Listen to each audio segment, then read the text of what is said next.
नमस्ते सदावत्सले मातृभूमि। हम लोग आज बात करने जा रहे हैं ऑनरेबल सुप्रीम कोर्ट में एक नक्सलाइट की इनकाउंटर का मामला आया था। सुप्रीम कोर्ट ने विशेष टिप्पणी करी। सुप्रीम कोर्ट में जो प्ली की गई थी वो ये थी कि पहले पुलिस ने गिरफ्तार कर लिया, यानी कि सिक्योरिटी फोर्सेस ने टॉप नक्सलाइट था देश का बड़ा नक्सलाइट, उसका कमांडर, चीफ कमांडरों में से उसको गिरफ्तार कर लिया। गिरफ्तार करने के बाद पुलिस ने फेक एनकाउंटर किया, यानी कि सिक्योरिटी फोर्सेस ने फेक एनकाउंटर किया और ये फेक एनकाउंटर करने के बाद उन्होंने घोषित कर दिया कि भाई नक्सलाइट फ्री एरिया हो गया है। ऐसा नहीं है, ये फेक एनकाउंटर है, इसकी सीबीआई जांच होनी चाहिए। इसके लिए एक एसआईटी, और सीबीआई पर भी भरोसा नहीं है, इसके लिए एक एसआईटी सुप्रीम कोर्ट को बनानी चाहिए।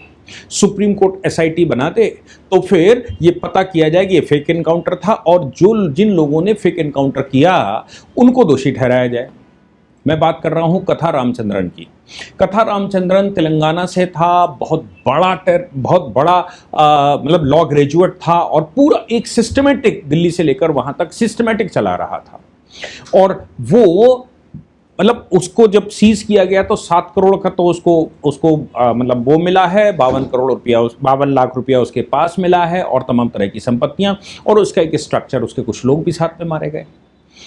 राजा चंद्रन इस पिटिशन को सुप्रीम कोर्ट में लेकर आए और गोंसाल्विस साहब, जैसा कि एज यूजुअल, वो गए और उन्होंने कहा कि साहब ये तो भारत के नागरिक का फेक एनकाउंटर किया गया है, अगर आपने पकड़ लिया था तो फिर आप उसको जेल भेज देते, हम उसकी लीगल लड़ाई लड़ते। लेकिन पुलिस को फेक एनकाउंटर करने का या प्रशासन को फेक एनकाउंटर करने का कहाँ राइट है?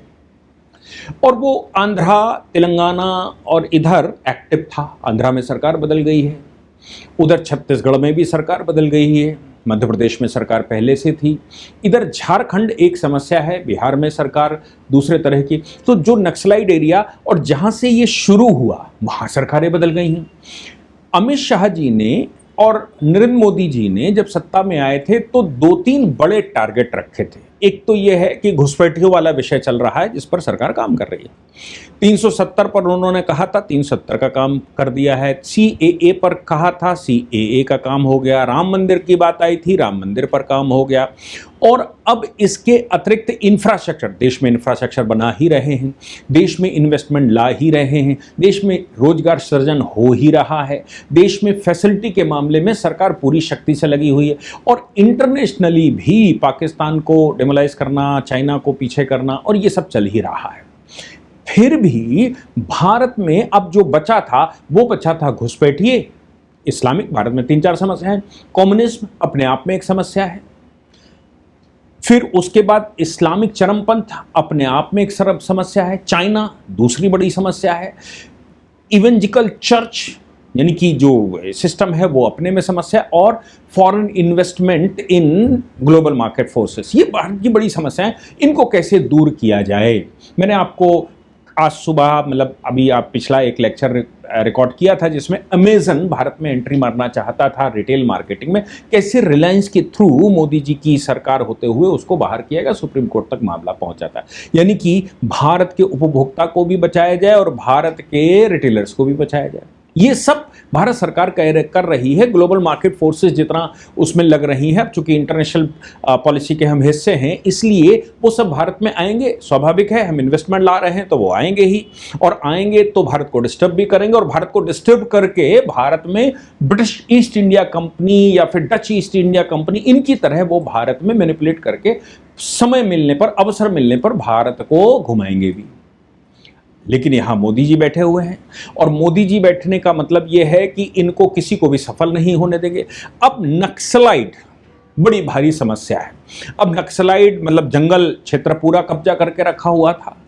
हम आज इस डिस्कशन में बात करने वाले हैं, और मैं समझता हूं कि इसको गहराई से देखना चाहिए। पूरे नक्सलाइट उगा कैसे, यहां तक पहुंचा कैसे, फिर 1967 टू 2027, आप सोचिए 1967 टू 2027, मैं जो कह रहा हूं, ये जो 50 वर्ष लगे या 60 वर्ष मान लीजिए, ये जो 60 वर्ष लगे, इन 60 वर्षों में भारतीय जनता पार्टी की 2014 में सरकार बनने के बाद ये दो बड़े विषय रह गए थे, और वो विषय नक्सलाइट को खत्म करना, नक्सल फ्री एरिया को घोषित करना, देश को घोषित करना, और घुसपैठियों को बाहर निकालना।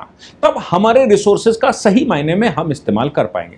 तो आज हम नक्सलाइट पर इस पूरी चर्चा पर बात करने वाले। सुप्रीम कोर्ट में जब वो गए कि इस पर साहब SIT बना दीजिए कथा रामचंद्रन के मामले में, सुप्रीम कोर्ट के 2 जजेस की बेंच ने कहा, उन्होंने कहा साहब देखो फोटोज देख लीजिए, इस पर मार्क नहीं है, फलाना नहीं है, ढिमाका नहीं है, बॉडी को प्रिजर्व करके रखा जाए। हाई कोर्ट में हम जा चुके हैं। सुप्रीम कोर्ट ने 2025 में जब ये हुआ था, तब सुप्रीम कोर्ट ने आदेश कर दिया था कि बॉडी को प्रिजर्व करके रखा जाए। हाई कोर्ट में मामला चल रहा था, हाई कोर्ट ने SIT बनाने को डिसमिस कर दिया। जैसे ही हाई कोर्ट ने डिसमिस किया तो बॉडी डिस्पोज कर दी गई। अब उनका कहना है कि ये फोटोग्राफ्स हैं साहब, इसमें ये देखिए, ये मारपीट के निशान हैं, ये फलाने निशान है, और ये उसको सताया गया, ले जाया गया, .0 से गोली मारी गई, और वो ये कोई इनकाउंटर नहीं था। सुप्रीम कोर्ट के एक जज ने कहा कि भाई देखो, जब कोई इनकाउंटर हो रहा होता है या फिर जो वॉर हो रहा, को कन्फ्लिक्ट हो रहा होता है, वहां पर इस तरह के दाग पड़ना, भागते समय, गिरते समय, उल्टे फांदते समय, ये जो निशान आप दिखा रहे हो, ये आवश्यक नहीं है कि ये मारपीट के ही हो। जब नक्सल एरिया में, जंगल में कोई व्यक्ति रहता है तो जंगल में रहते हुए भागा होगा, पुलिस से बचने की कोशिश करी होगी, प्रशासन मतलब जो सिक्योरिटी फोर्सेस हैं उसके पीछे पड़ी होंगी, उन्होंने सबने रोकने की कोशिश की होगी। इसलिए इस मामले में ये नहीं कहा जा सकता कि ये मारपीट के। दूसरा बात बचती है कि गन पॉइंट की, तो देखिए जब कन्फ्लिक्ट हो रहा होता है, दोनों तरफ से गोलियां चल रही होती हैं, तो उसमें यह नहीं देखा जाता कि नजदीक से है कि दूर से है, कि कौन सी गोली लगी कौन सी नहीं लगी। भाई नक्सलाइट जो देश की बड़ी समस्या है, पूरे जंगलों पर कब्जा करके बैठे हुए थे, सरकार उनको एलिमिनेट कर रही है। तो Naxalite, right of Naxalites and right of citizen, इन दोनों में फर्क है। नक्सलाइट्स को इनकाउंटर करते समय कोई वहां फूलों का गुच्छा लेकर नहीं बैठा है, कोई वहां पर वो लेकर नहीं बैठा है कि उनको वेलकम किया जाएगा कि आइए आप नक्सलाइट हैं, हम पुलिस फोर्सेस हैं, आपको वेलकम करते हैं, और ना ही कोई कोर्ट उनको वेलकम करेगा। भाई ये तो समस्या है, ये तो प्रूव्ड है ना कि वो नक्सलाइट था, ये तो प्रूव्ड है कि वो नक्सलाइट मूवमेंट चला रहा था, ये तो प्रूव्ड है कि वो राष्ट्रीय स्तर का कमांडर था, ये तो प्रूव्ड है कि उसने मैनिपुलेट करके रखा था आंध्र, तेलंगाना और छत्तीसगढ़ को। तो ऐसी पोजीशन में उस आदमी के लिए आपको इतनी सिंपैथी क्यों? आप हमारे पास आए हैं कि SIT बना दीजिए और ये घोषित कर दीजिए कि साहब वो जो है वो इनकाउंटर में नहीं मारा गया, उसको जानबूझ के पुलिस ने। इससे लाभ क्या होने वाला है? सुप्रीम कोर्ट ने कहा हम वेलकम नहीं करेंगे नक्सलाइट्स का। यानी कि वो जो ऑनरेबल चीफ जस्टिस कह रहे थे कि हम रेड कारपेट नहीं बिछाएंगे रोहिंग्या बांग्लादेशियों के लिए, वो कह रहे थे घुसपैठियों के लिए यहां आप ये चले, आपके पास देश में और भी बहुत काम होंगे, वहां जाइए ना, वो काम करिए, देश में बहुत गरीबी है, बहुत सारे डेवलपमेंट के काम। आपको ये रोहिंग्या बांग्लादेशियों पे ही सिंपैथी लगती है। ये ऑनरेबल जस्टिस सूर्यकांत ने आते ही कहा था। आज बेंच ने, ऑनरेबल जस्टिस सतीश मिश्रा बैठे हुए थे, उन्होंने कहा नक्सलाइट को हम किसी भी हालत में फूलों के गुलदस्ते देकर स्वागत नहीं कर सकते। नक्सलाइट होता है और नक्सलाइट का एलिमिनेशन फाइनल डेस्टिनेशन है। नक्सलाइट या तो सरेंडर कर देता, नहीं सरेंडर किया तो कैसे मरा, क्या मरा, उसका एलिमिनेशन ही एक फाइनल सोल्यूशन था। मैं समझता हूं सुप्रीम कोर्ट की तल्ख टिप्पणी और सुप्रीम कोर्ट में जो SLP फाइल हुई थी हाई कोर्ट के खिलाफ, हाई कोर्ट के आदेश को बरकरार रखते हुए सुप्रीम कोर्ट ने लंबी क्लास लगाई और कहा कि कोर्ट तुमको वेलकम करने के लिए नहीं बैठा है, आतंकियों को वेलकम यहां नहीं किया जाएगा। मैं समझता हूं कि ये एक ग्रेट स्टेटमेंट के साथ डिसमिसल है। लेकिन अब ये तो सुप्रीम कोर्ट की मैंने बात कही, लेकिन कथा रामचंद्रन जो कि एक लॉ ग्रेजुएट था, मैनिपुलेट करता था, ऑर्गेनाइज तरीके से क्राइम करता था, जंगलों से वसूली करता था, वहां से निकलने बैठने वालों पर बैरियर लगाकर पैसे लेता था, क्या उसको वेलकम किया जा सकता है? नहीं किया जा सकता।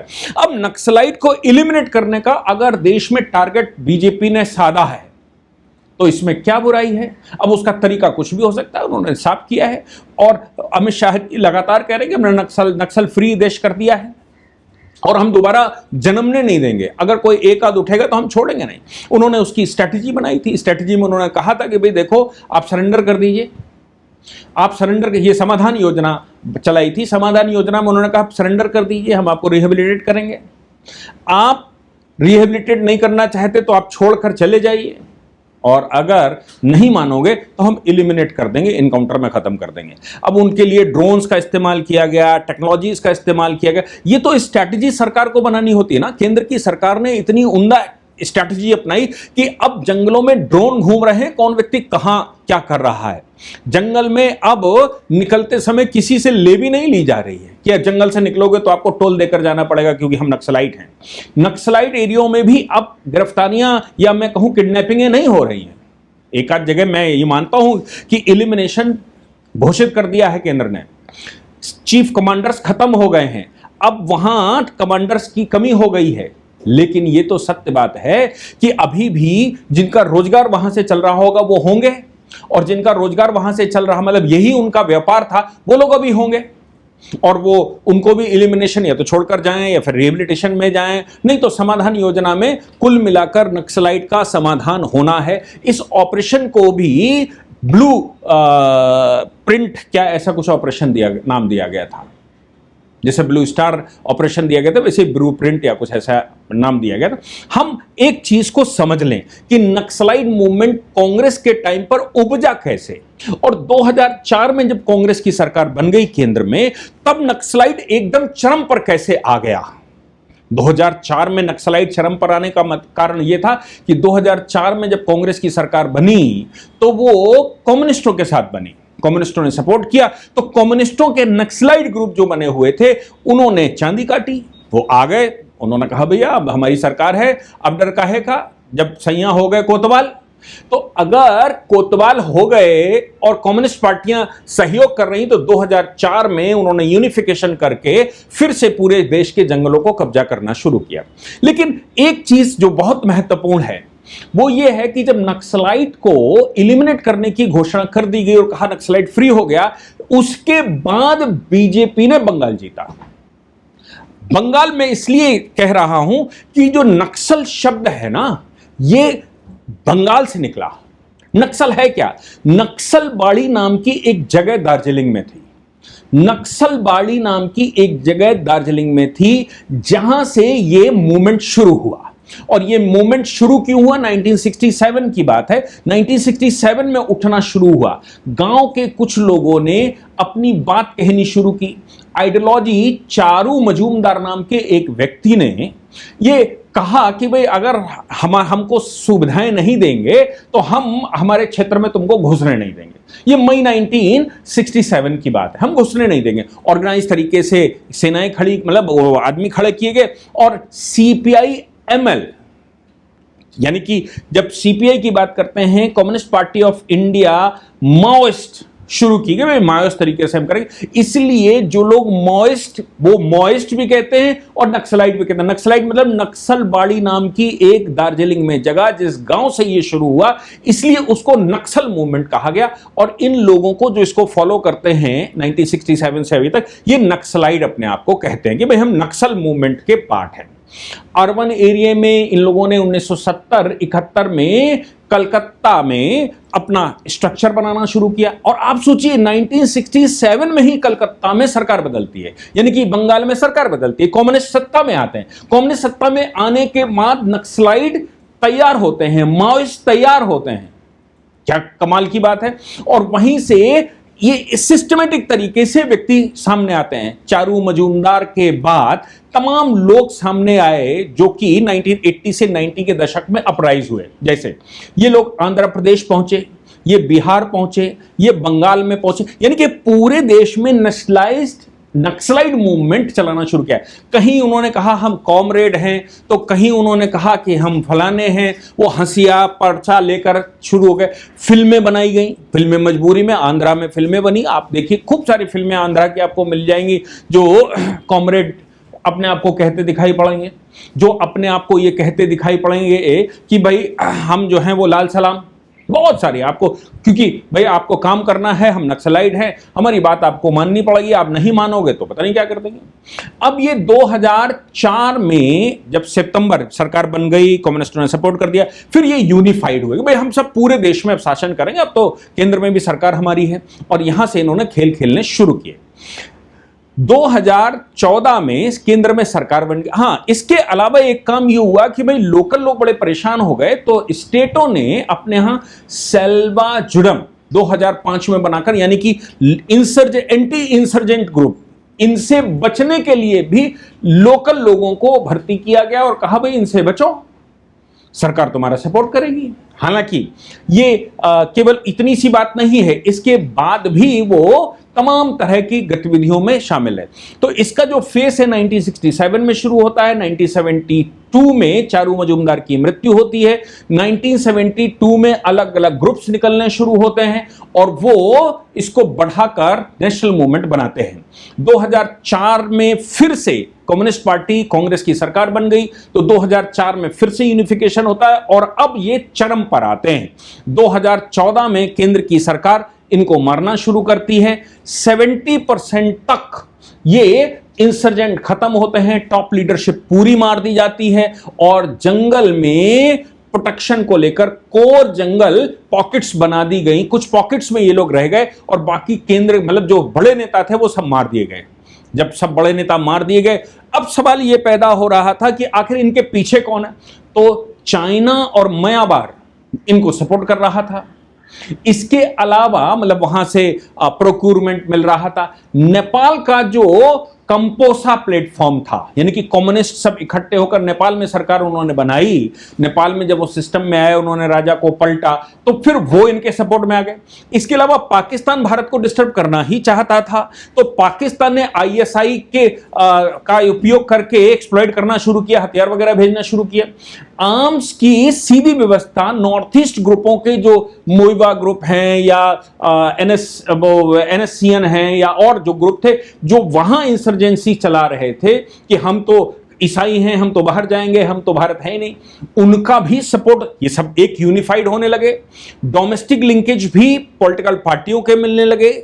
ये लोग क्या करने लगे कि जंगलों को घेरकर, जंगल में अगर आप कुछ भी करेंगे, आप वहां से मिनरल्स निकालेंगे, आप वहां से खुदाई करेंगे, तो आपको लोकल एरिया कमेटी को टैक्स देना पड़ेगा।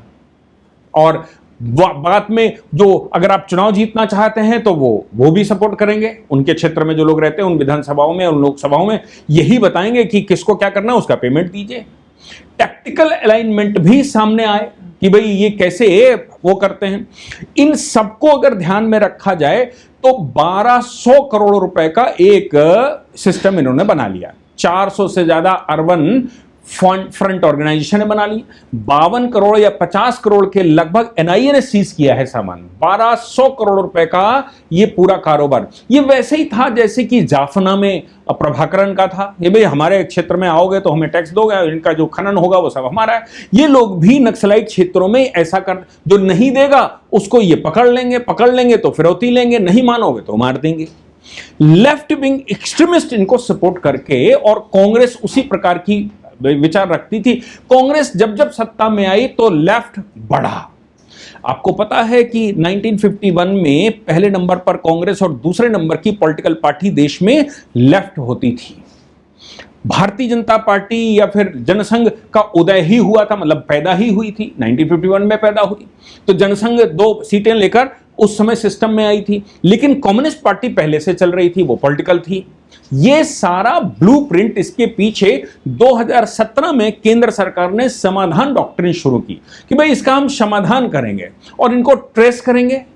ट्रेस करके, इसके लिए ट्रेस करने के लिए हम जितने आधुनिक चीजें हो सकती हैं, मोबाइल फोन की ट्रैकिंग है, ड्रोन लगाकर करना, बाकी का इंफ्रास्ट्रक्चर में जो इंफॉर्मेशन, सब इंफॉर्मेशन एक जगह कलेक्ट करेंगे और नंबर बाय नंबर इनको एलिमिनेट करेंगे और इनका काम खत्म कर देंगे। आप ये समझ लीजिए कि केंद्र में सरकार मोदी जी के आने के बाद, यानी कि 2014 से 24 की बात करें, 24 तक 50% से ऊपर ये सब काम खत्म हो चुका था और इनका इंफ्रास्ट्रक्चर सब खत्म हो चुका था। इनकी फाइनेंस पर, रूट पर हमले किए गए थे। सिक्योरिटी फोर्सेस चारों ओर से घेर कर लगा दी गई थी और इनका काम कैसे खत्म हो, इंफ्रास्ट्रक्चर ऐसा तैयार कर लिया गया था, सारे सिस्टम को चोक कर दिया गया था। मैं समझता हूं कि केंद्र की सरकार, जो होम मिनिस्ट्री का काम है, होम मिनिस्ट्री ने अपना काम परफॉर्म किया। हालांकि इससे पॉलिटिकल डिस्कोर्स लगातार बदलता है। जो सबसे इंपॉर्टेंट बात है कि दार्जिलिंग से शुरू हुआ था। नक्सल का मतलब नक्सलाइट एरिया, नक्सलवाड़ी दार्जिलिंग वेस्ट बंगाल की, वेस्ट बंगाल से शुरू हुआ 1967 में। कम्युनिस्टों की सरकारें देश में बननी शुरू हुई, सिस्टम बनना शुरू हुआ और 2027 से पहले 60 साल पूरे होने से पहले रिटायर हो गए। और अब बंगाल में भी सरकार बदल गई है। नक्सलाइट का सफाया, क्योंकि नक्सलाइट का नेक्स्ट मूवमेंट होता है इन्फिल्ट्रेशन। इन्फिल्ट्रेशन यानी कि घुसपैठियों को बाहर निकाल रही है। मैं समझता हूं कि देश में जो करने के काम 1947 में थे वो अब 2014 के बाद सही से होने शुरू हुए और मैं समझता हूं उनके परिणाम भी अब हमको दिखाई दे रहे हैं। आपको क्या लगता है, कैसा लगता है, जरूर लिखकर बताएंगे, ऐसा मैं विश्वास करता हूं। जय हिंद, जय भारत, वंदे मातरम।